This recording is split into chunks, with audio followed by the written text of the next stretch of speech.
Años han pasado desde que iniciamos todos estos procesos de formación.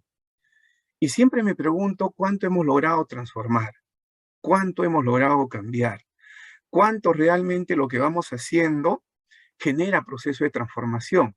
Me ha dado mucha alegría luego cuando he tenido maestros y maestras que hemos estado en proceso de formación y que hoy son directores de UGEL, que hoy ocupan cargos, que hoy están en otros espacios haciendo política educativa. Y es cierto, hemos transformado la vida de muchas personas, pero también es cierto que un buen sector de maestros y maestras seguro no hemos llegado con la incidencia que deberíamos llegar. Y estas cosas que nos ha hablado Luis Fernando Ramírez hoy, del cambio vertiginoso, de la gestión de los cambios, del cambio generativo, creo que hay que tomarlo en cuenta para ver cómo lo ensartamos no solo a la práctica pedagógica del maestro en el aula, sino también a la práctica de la formación docente en servicio. ¿Qué vamos a hacer ahí?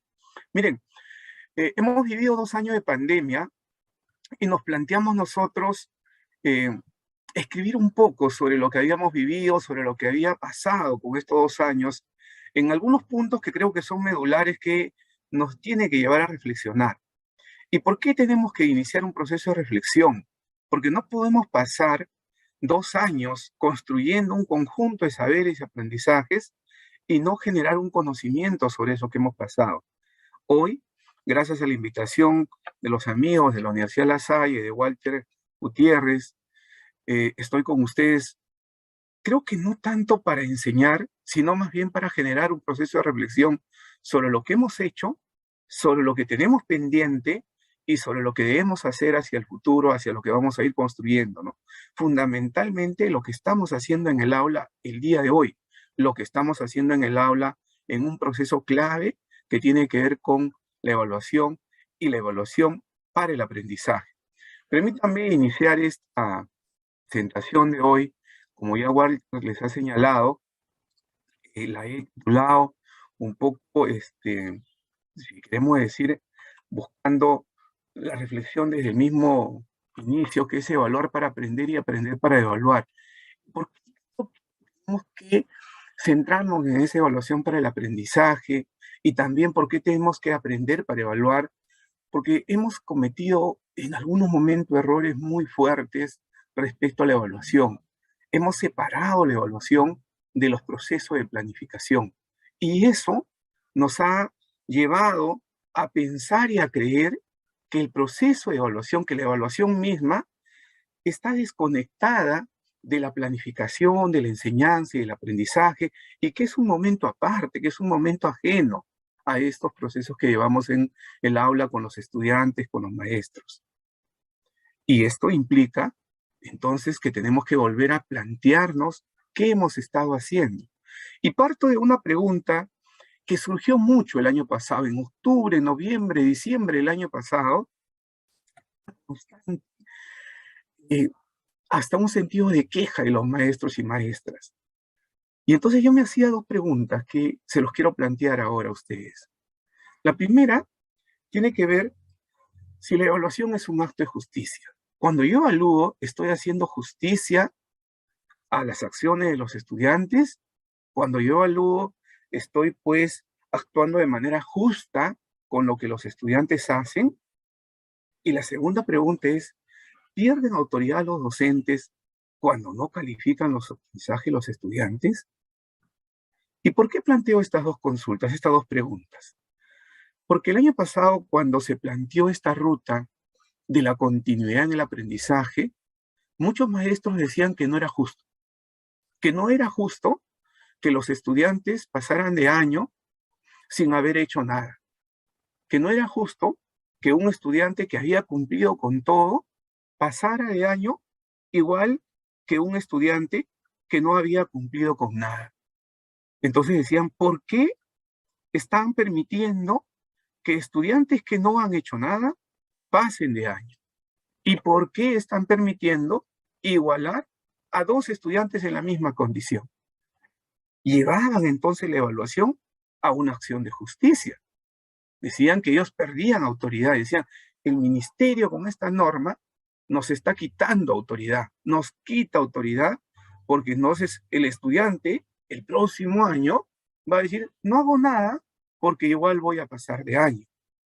Esa era la premisa con la cual se partía. Y a mí me causó una enorme preocupación que el maestro y la maestra, luego de 2 años de haber trabajado en un contexto tan inequitativo como es la educación a distancia, pensara la evaluación como un punto de acción de justicia y no más bien la evaluación como una acción para mejorar los procesos de aprendizaje.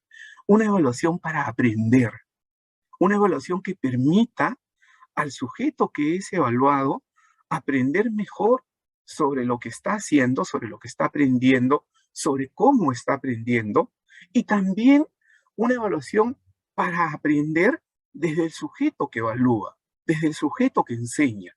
Es decir, el maestro y la maestra puedan reflexionar sobre qué está haciendo en los procesos de aprendizaje que lo llevan a un aprendizaje exitoso, o qué está haciendo en los procesos de enseñanza-aprendizaje que no están impactando en los estudiantes.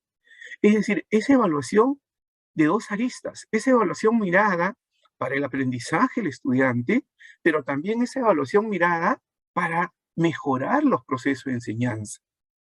Y entonces me recordaba yo cuando había estos comentarios de los maestros en los webinars sobre que no era justo lo que se estaba haciendo y que no era justo las medidas que se estaban tomando, de que no se desaprobara, que no se repitiera de año y que se permitiera pasar de año a los estudiantes sin haber aprendido nada, ¿no?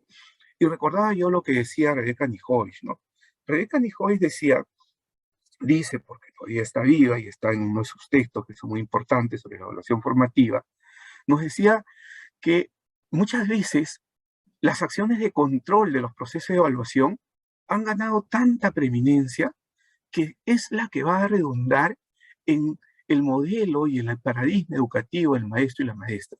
Es decir, si bien la evaluación nos lleva a unos procesos de formación y de análisis, reflexión sobre lo que estoy aprendiendo y cómo estoy aprendiendo, las acciones de control, que no son malas, que no estamos en contra de ellas, pero esas acciones de control que tienen que ser en determinados momentos, en unos cortes del proceso del aprendizaje, vienen a ganar tal preeminencia en la acción pedagógica del maestro que asumimos que la evaluación es para controlar, que la evaluación es para medir, que la evaluación es para decir quién aprueba, quién desaprueba, para que la evaluación es para revisar y no para retroalimentar.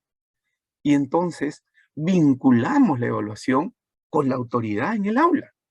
Creemos y asumimos los maestros y maestras que la autoridad en el aula se ejerce no por el dominio que yo tengo sobre la materia que estoy dando a conocer, no por la didáctica y la pedagogía que estoy desplegando en el aula, no, sino que la autoridad del maestro y la maestra en el aula se da porque puedo poner una evaluación, porque puedo poner una calificación, porque puedo calificar el aprendizaje de los estudiantes. Y eso entonces es un tema que tenemos que ponerlo en reflexión.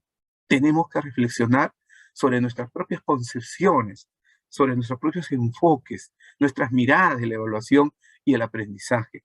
Y ese va a ser el eje del cual voy a partir para todo este diálogo que vamos a generar en esta mañana. ¿Cuál es el contexto en el cual estamos desarrollando en este momento los procesos de enseñanza, aprendizaje y por ende la evaluación? Estamos viviendo dos procesos en simultáneo. En el país, y me imagino que también en otros países de América Latina, estamos viviendo un proceso de consolidación de los aprendizajes y un proceso de continuidad de los aprendizajes. Y esto muchas veces no es comprendido en el aula.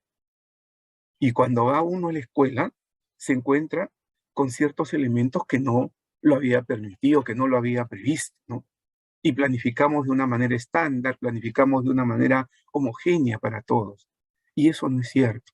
Muchos de nuestros estudiantes recién están consolidando los aprendizajes que no lograron consolidar en el año 2020 y 2021. Muchos de nuestros estudiantes han necesitado retomar ciertos elementos del aprendizaje para poder como que ubicarse en un nivel de desarrollo más o menos similar a los otros compañeros. Pero también es cierto que otros estudiantes están en un proceso de continuidad porque las condiciones, del entorno en el cual han trabajado sus aprendizajes, las condiciones físicas, tecnológicas con las cuales contaron, les permitieron consolidar aprendizaje en el 2020 y 2021. Y por lo tanto este año están en ese proceso de continuidad. Tenemos entonces un maestro, una maestra, que tiene que trabajar con un aula que tiene una diversidad de niveles en el aprendizaje. Y esto no solo es por la pandemia. La pandemia lo que ha hecho es acrecentar esas brechas y esa diversidad en el aprendizaje, pero siempre ha habido una diversidad de niveles de aprendizaje en el aula. Siempre han estado eso. Las brechas se han acrecentado, se han hecho más grandes. Las inequidades económicas, las inequidades que existen en el país han hecho que esas brechas sean mucho más fuertes.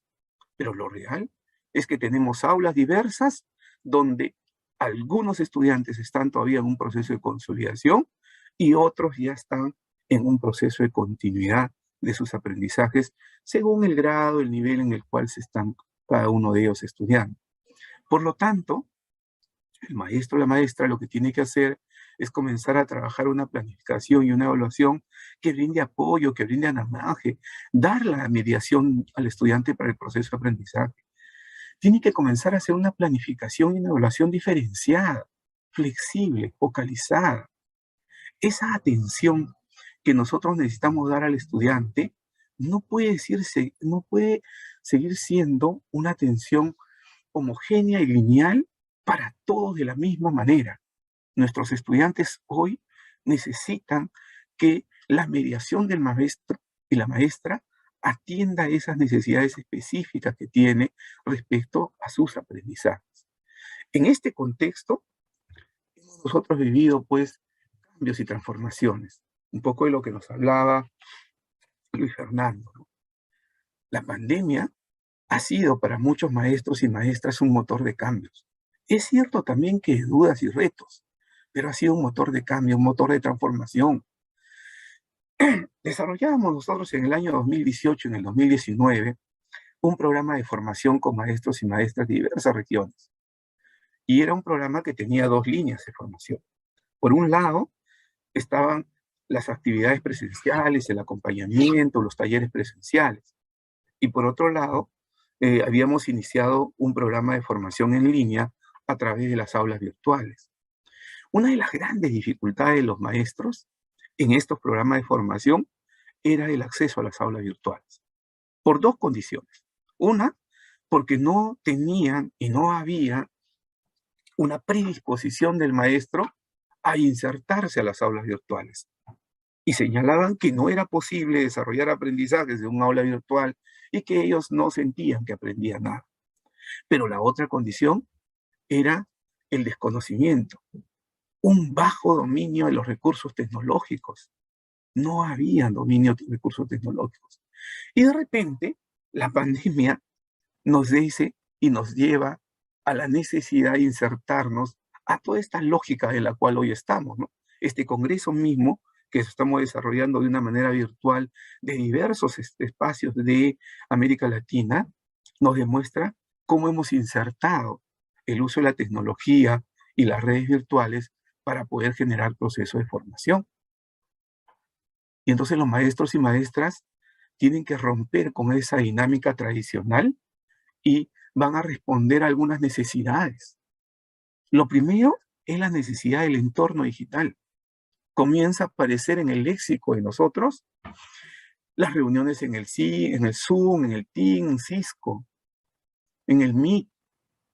Comienzan a aparecer todo un conjunto de entornos digitales que anteriormente no lo habíamos trabajado. Muchos maestros y maestras descubren que existe el WhatsApp web y tenían ya un servicio de WhatsApp, pero no utilizaban el WhatsApp web. Y comenzamos a trabajar y a generar unos procesos de aprendizaje que comiencen a cambiar la lógica de la presencialidad hacia una educación a distancia. Esta ruptura en la dinámica tradicional ha hecho también una ruptura en el rol docente y le planteaba dos grandes retos. El primero es cómo medían el aprendizaje. ¿Cómo medíamos en el aprendizaje desde ese entorno de la educación a distancia? ¿Cómo vamos a generar ese proceso de mediación? Y lo segundo es cómo evaluamos el aprendizaje. Comienzan a aparecer un conjunto de preguntas de los maestros y maestras sobre estos dos grandes procesos que ven como necesidad frente a un modelo educativo que nadie había vivido, frente a una educación a distancia que respondía a los contextos de la educación en la radio, reeducación en TV o la plataforma web Aprendo en Casa, que también podían acceder los maestros y maestras y los estudiantes. Pero ¿cómo miden el aprendizaje? ¿Y cómo evalúa ese aprendizaje? Preguntas que comienzan a aparecer a partir de estos cambios, de esta ruptura de la dinámica tradicional y que, por suerte, miles de maestros comienzan a insertarse y a hacer esos cambios, esas rupturas rápidamente, ¿no? Creo que más bien el reto es cómo esos cambios que logramos hacer en 2 años, más bien ahora lo utilizamos, lo mantenemos y lo transformamos y generamos más bien y gestionamos esos cambios de una manera positiva hacia lo que se nos viene en este año y en el siguiente y los siguientes años.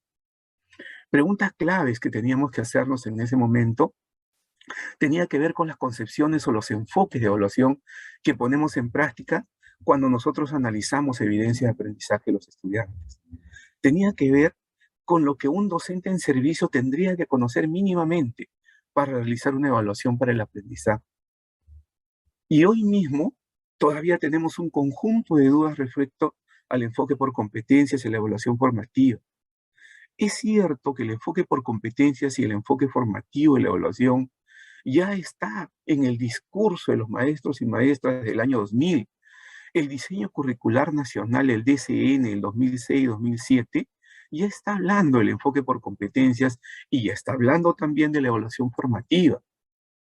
Pero han transitado más de 15 años y no logramos amalgamar, no logramos consolidar estos enfoques en la práctica pedagógica. Y todavía mantenemos algunos otros enfoques de evaluación que no necesariamente están fortaleciendo la acción pedagógica del maestro y también que no están aportando al aprendizaje del estudiante. Y entonces el maestro comienza a hacer una distinción entre lo que es una evaluación para el aprendizaje, una evaluación como aprendizaje y una evaluación del aprendizaje. Normalmente, por la práctica, por la costumbre, por la tradición que hemos estado llevando nosotros, nos hemos ido centrando en esta evaluación del aprendizaje. Colocar una nota, colocar una calificación, colocar un revisado, era el eje de lo que estábamos haciendo nosotros. Pero de repente, en el entorno de la pandemia, en el entorno de educación remota, educación a distancia, requeríamos con más fuerza de una evaluación para el aprendizaje. Requeríamos con mayor necesidad que el maestro, que la maestra brinde retroalimentación al estudiante. Que brinde retroalimentación porque el estudiante había pasado de repente, de un día para otro, a la necesidad de realizar aprendizajes autónomos. Muchos maestros al inicio de la pandemia se quejaban que supuestamente los estudiantes que tenían grandes dominios de la tecnología no lo podían aplicar a las actividades de aprendizaje que lo estábamos dando en los entornos digitales. Y esto es real. El dominio de la tecnología no necesariamente me permite a mí comprender procesos de desarrollo, de aprendizaje y de enseñanza en los entornos virtuales. Esa es otra competencia que tenemos que desarrollar en los estudiantes y también desarrollar en nosotros mismos. Y entonces teníamos que conversar sobre estas concepciones, esos enfoques de evaluación y cómo lo hemos puesto en la práctica misma, ¿no? Y venían preguntas de los maestros. Comenzaron a aparecer dentro de todo este entorno de buscar entender la educación a distancia y la educación remota. La evaluación aparece como un foco importante en la práctica docente. Las dudas, los retos, los aprendizajes mismos se comienzan a dar. Y aparece una pregunta que pareciera simple, pero fue constante y permanente durante todo el año 2020. ¿Qué es un producto y qué es una evidencia de aprendizaje? Decía, ¿es un producto? Lo que hace el estudiante, todo lo que hace el estudiante es un producto, todo lo que hace el estudiante es una evidencia de aprendizaje, y algunos maestros tenían una concepción totalmente separada. Algunos creían que un producto era A y una evidencia era B. Y decía, no, el maestro decide cuándo es una evidencia de aprendizaje y el producto es lo que yo les estoy solicitando. Entonces comienza a aparecer esta duda, esta dicotomía sobre producto y evidencia de aprendizaje, que felizmente en el paso del tiempo se va comprendiendo que los estudiantes pues van desarrollando actividades y que esas actividades van dejando algunos productos tangibles o intangibles que posteriormente el maestro y la maestra, desde su análisis pedagógico, lo va a considerar como una evidencia de aprendizaje de los estudiantes. Pero no todos los productos son evidencias de aprendizaje, porque hay productos pues que pueden ser más bien procesos de reflexión del estudiante. Y lo que estábamos buscando nosotros más bien era evidencia de aprendizaje que nos dieran algún tipo de información relevante respecto a los niveles de complejidad del desarrollo de la competencia. Otra pregunta que aparece es, ¿cómo realizo la evaluación de esos productos o evidencias? ¿Cómo voy a evaluar esos productos? Y parecía importante analizar el por qué se hacían estas preguntas los maestros y maestras. ¿Por qué preguntaban eso? La evaluación no era parte de los procesos de enseñanza-aprendizaje, la presencialidad. ¿Qué había cambiado entre la presencialidad y el aprendizaje a distancia en entornos remotos? Que de repente aparecen esas preguntas. ¿No sabía el maestro y la maestra evaluar evidencias, evaluar productos de aprendizaje?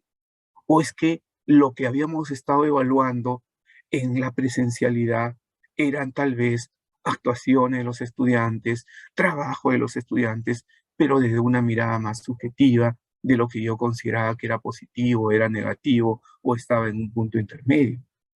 Otra pregunta que surge en todo el 2020 era si es necesario recoger todos los días evidencia de aprendizaje. Es decir, si yo, como todos los días los estudiantes tienen actividades, yo debo recoger todos los días esas evidencias.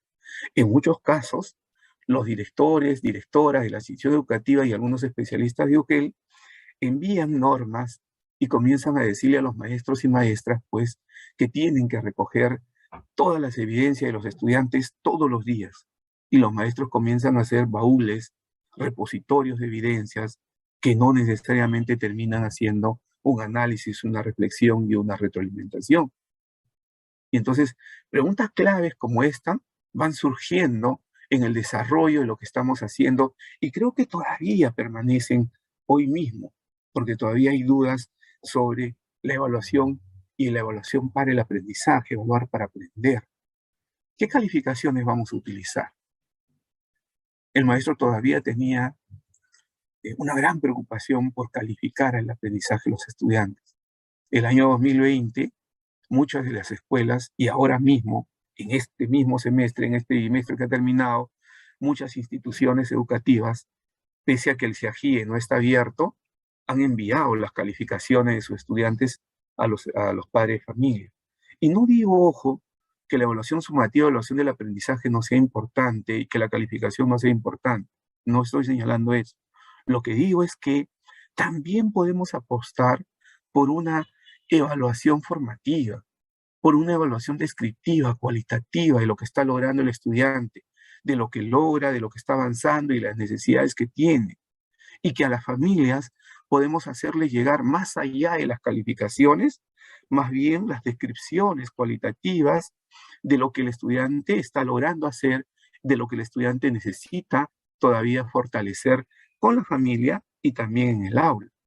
Pero esos procesos tienen que ir cambiándose en la misma práctica del maestro y la maestra. Y comenzamos a pasar entonces y a trasladarnos desde esas reproducciones, esas producciones reproductivas, mecánicas, memorísticas, que comienza a recoger el maestro, ¿no? El maestro y la maestra responde a las orientaciones que van apareciendo de los equipos directivos, especialistas de UGEL, el propio Ministerio de Educación, recogiendo todo lo que hace el estudiante. Y cuando vemos lo que recoge el maestro, nos damos cuenta que muchas veces lo que está haciendo el estudiante solo son actividades reproductivas, mecánicas, memorísticas, sin decir, ojo, que la memoria o algunos elementos de procedimientos y pasos mecánicos no sean importantes. Lo que pasa es que todo lo que recogen responde simplemente a preguntas y respuestas o a trasladar información de un libro a un cuadro. Y ese es todo lo que el estudiante va haciendo. Y entonces van apareciendo estos elementos de análisis importantes que también los maestros comienzan a reflexionar y se va transitando desde estas evidencias reproductivas, mecánicas, memorísticas, a unas evidencias más bien de mayor complejidad, donde el estudiante va presentando ya una actuación compleja de lo que está haciendo y va construyendo otros elementos. A mí me parece interesante cómo hemos venido transitando en esos procesos, cómo el mismo maestro y maestra aprende del proceso que va viviendo y comienza a mirar que es necesario que lo que va a producir el estudiante, lo que para él va a ser una evidencia de aprendizaje, tenga un mayor rigor y una mayor exigencia, una mayor complejidad respecto al desarrollo de la competencia. Y en ese tránsito, tanto estudiantes como maestros y maestras, comenzamos a mejorar lo que estamos haciendo y lo que estamos recogiendo también como producto. Pero ahí aparece una de las preguntas que ya les había señalado anteriormente. ¿Y cómo analizo esta evidencia? ¿Cómo voy a analizar esta evidencia? Y en la propuesta de Aprendo en Casa aparecen los criterios de evaluación. Y comenzamos a mirar una nueva categoría en el proceso de evaluación. Y hablamos de los criterios de evaluación. Pero aparece otra pregunta frente a los criterios de evaluación. ¿Cómo me elaboro? ¿Cómo formulo un criterio de evaluación?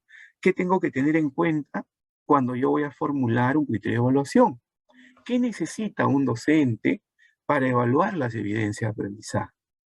Y entonces vamos a tener un conjunto de criterios de evaluación planteados desde todas las propuestas de Aprendo en Casa en el año 2020 y 2021. ¿Y cuál es la dificultad en estos criterios de evaluación? La dificultad es que tienen diversas estructuras en su elaboración. Podemos tener criterios de evaluación muy específicos, cortos, concretos, como este, por ejemplo, donde dice elabora los instructivos para reconocer la diversidad gastronómica del país. Podemos tener criterios de evaluación más complejos, fuertemente complejos como este, que más bien están generando un conjunto de conocimientos dentro del propio criterio. Y nos dice, por ejemplo, explica, basado en conocimientos científicos, la ruta de transmisión de los agentes que causan las enfermedades respiratorias y la tuberculosis pulmonar, y para ello relaciona conceptos, datos, teorías, modelos que expresa con sus propias palabras. Y entonces tenemos otro tipo y otra estructura de un criterio de evaluación. O este otro criterio de evaluación, el tercero, habla más bien de identificar información explícita, relevante, complementaria a los textos expositivos que lee, seleccionando datos específicos y detalles para comprender el sentido global de los mismos.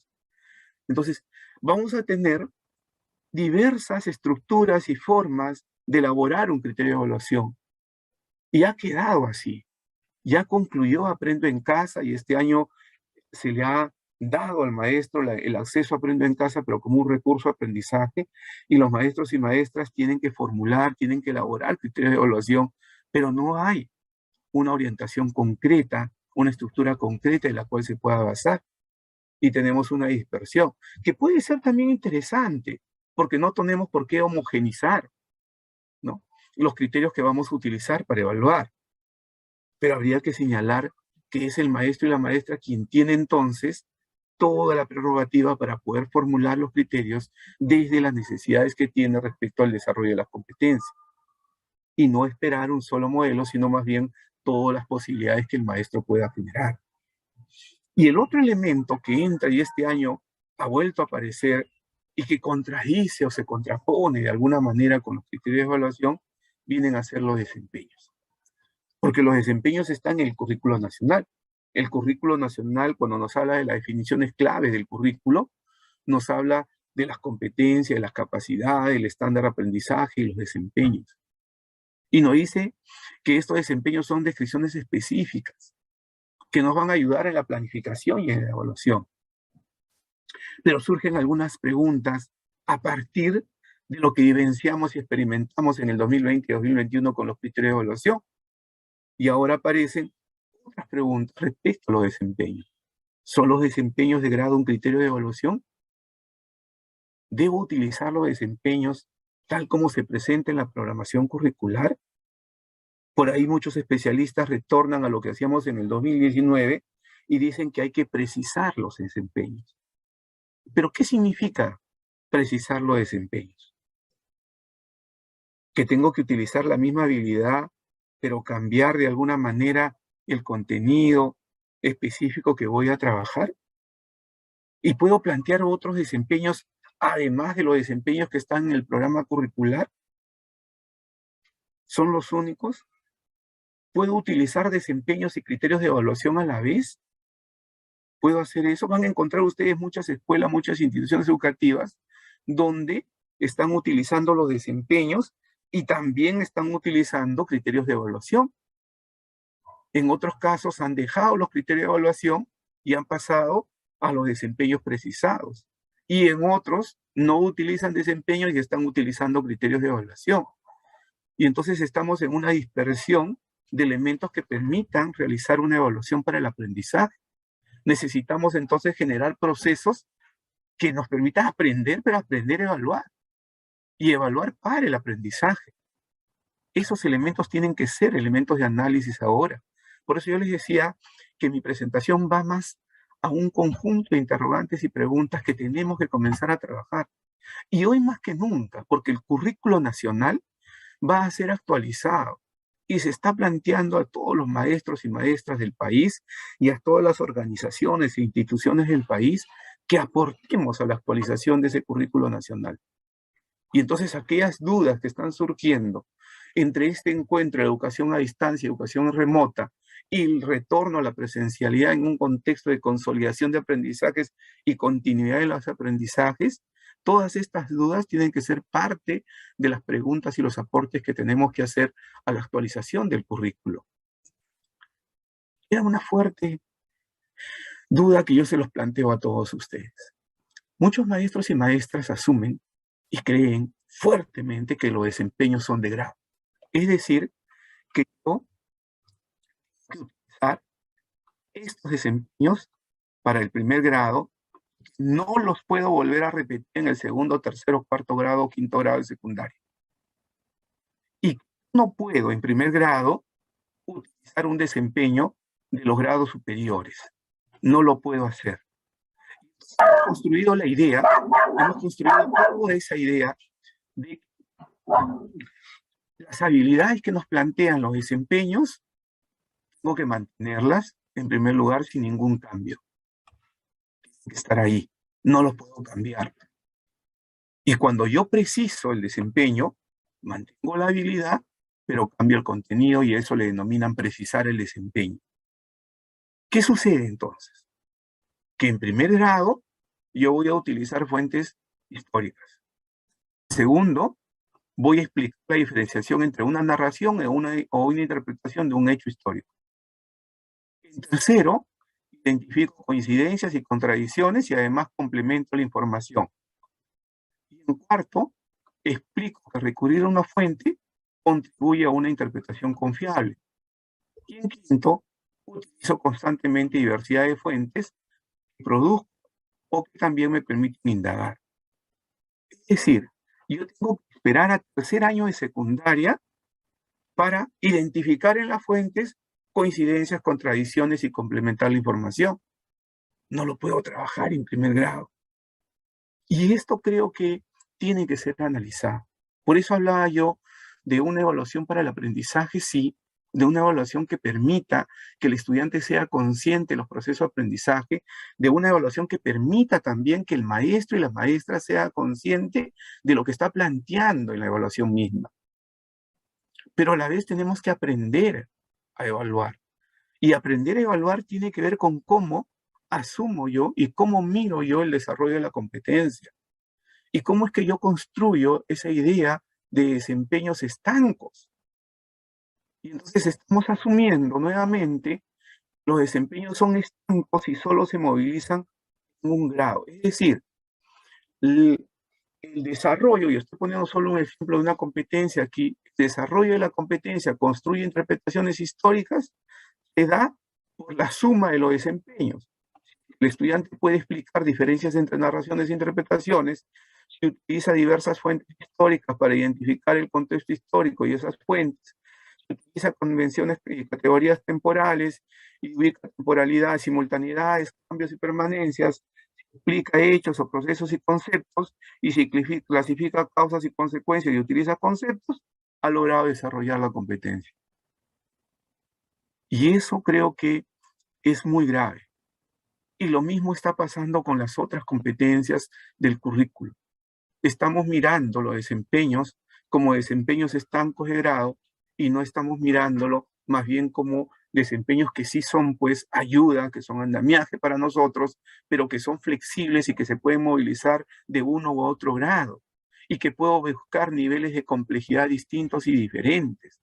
Eso es lo que tengo que comenzar a mirar y tengo que comenzar a ver también con claridad si es que voy a utilizar los criterios de evaluación, qué es lo que estoy buscando con estos criterios de evaluación y cómo estoy concepcionando el uso de los criterios de evaluación para este proceso de aprendizaje mismo. ¿Qué es lo que está quedando? ¿Qué nos queda a nosotros ahora? Este año tiene que ser un año de retomar nuevamente los debates, los diálogos, las reflexiones sobre lo que hemos hecho en el 2020 y 2021 y lo que miramos hacia adelante. Lo primero es comprender la implicancia de la competencia, la complejidad de la competencia. Tenemos que comenzar a mirar la competencia en toda su integralidad. Tenemos que mirar la competencia de una manera mucho más flexible. Y tenemos que comenzar a mirar la competencia tanto para la enseñanza como para el aprendizaje. ¿Y por qué no solo en el aprendizaje? Porque también el maestro y la maestra tienen que desarrollar la competencia. Tenemos maestros y maestras en comunicación que no han escrito un ensayo, pero le enseñan a escribir ensayo a los estudiantes. ¿Y es posible eso? Sí, es posible que yo de las bases teóricas pueda enseñarle estructuras textuales a los estudiantes y escribir ensayos, pero tengo que yo también tener un conocimiento básico de cómo generar esos procesos de redacción. Y por lo tanto tengo que comprender qué implica la competencia primero para la enseñanza para mí mismo y tener un dominio de lo que estoy haciendo con una claridad y una profundidad muy, muy extensa, para que luego eso lo pase yo a los procesos de aprendizaje. Otro elemento que por suerte ha quedado por lo menos un poco más visible a partir de el año 2020 y 2021 con la pandemia son los estándares de aprendizaje. Estos niveles de creciente complejidad de la competencia nos muestran los estándares de aprendizaje, ha quedado ya en el entorno del discurso del maestro y la maestra, está mirando el estándar. Falta todavía llevarlo a la práctica concreta, comprender que los niveles de desarrollo de la competencia, esos niveles de desarrollo que quiero ver en el estudiante, no están necesariamente en los desempeños, sino más bien en el estándar de aprendizaje, y que ahí voy a ver yo esos niveles de gradualidad, los cuales tengo que trabajar con los estudiantes. Y esos niveles de gradualidad que también yo tengo que evaluar. Si yo no comprendo la complejidad de los estándares y la gradualidad en el desarrollo del estándar, cuando yo evalúe, voy a estar evaluando nuevamente por supuestos y por creencias que anteriormente tuve y no he logrado pues precisar en estos años. Y también necesitamos, es cierto, orientaciones claras respecto a cómo vamos a desarrollar los procesos de evaluación y que tienen que ver con los criterios de evaluación y tienen que ver con los desempeños. Dos categorías que hoy se están usando en la escuela. Desempeño precisado, porque a eso le llamamos, hemos comenzado a convertir los desempeños en desempeños precisados. Y también algunos de nosotros trabajando criterios de evaluación. ¿Cómo vamos a utilizar los criterios o los desempeños precisados en estos procesos de planificación y evaluación de los estudiantes? Tenemos entonces estos retos, estos desafíos que están quedando y que tenemos que ir mirando de lo que vamos a hacer en este año. Tenemos que ratificarnos, colegas, que hay una necesidad de evaluar para el aprendizaje y hay una necesidad de todavía pensar en la consolidación de los aprendizajes de los estudiantes. Muchos seguro ya están esperando las orientaciones para la evaluación porque queremos calificar.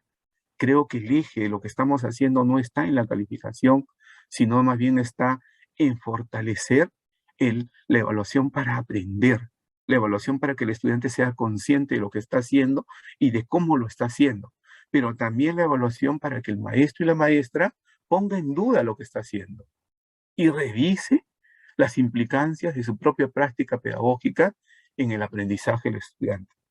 Yo quería llegar solo con esa reflexión de cómo es que la pandemia nos ha traído ciertos elementos que han sido altamente positivos, que no podemos dejarlo de lado y que más bien comencemos a reflexionar, a debatir y a dialogar sobre esta evaluación para el aprendizaje y sobre la necesidad de